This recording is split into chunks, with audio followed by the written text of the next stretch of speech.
What's happening, Panda Nation? Peter von Panda here. You want to put your license plate on your car and make it look finished? Well, a license plate frame is a great way to do that. But what if your state requires 2 plates?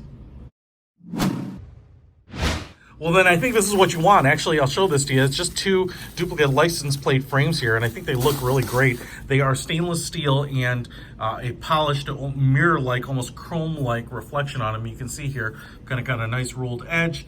It's maybe 4 or 5 millimeters thick right here, and then this part right here is kind of a flat flange, so it's going to fit nice and flush on that license plate. If I flip it over here on the back, you can see how it's not polished on the back, but then you have these little tabs, so your license plate will fit into the bottom here, assuming that's the bottom. You can probably use it as the top too. And then you have some holes here for screws, and they're kind of elongated, so you can make sure that those line up with your holes.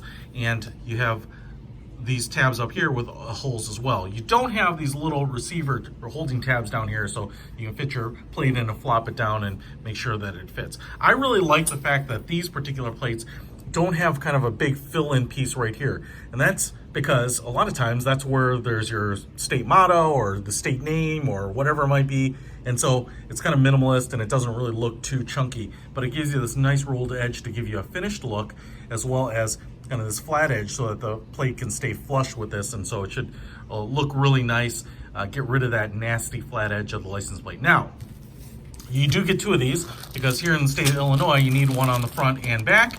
And if you live in a state where you need 2 plates, then it's great to get a deal on buying a couple.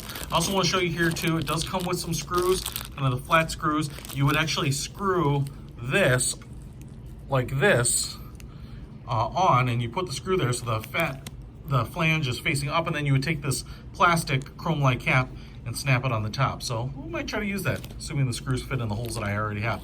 Now, I want to try this, see what it looks like when we get it on the car.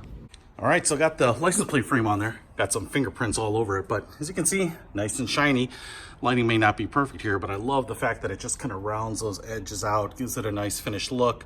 I use the caps on the top because I will tell you those little kind of plastic dishes, only 2 of the caps fit.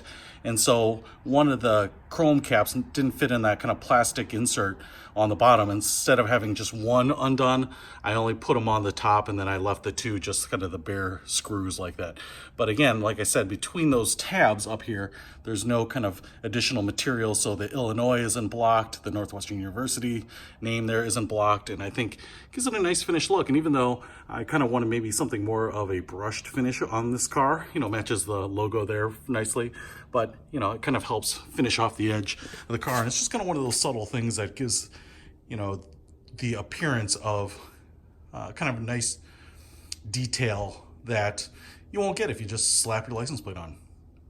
Again, sucker comes in a 2-pack, so if you need one for the front of the car too, check it out. I'll put a link to the description. Peter von Panda out.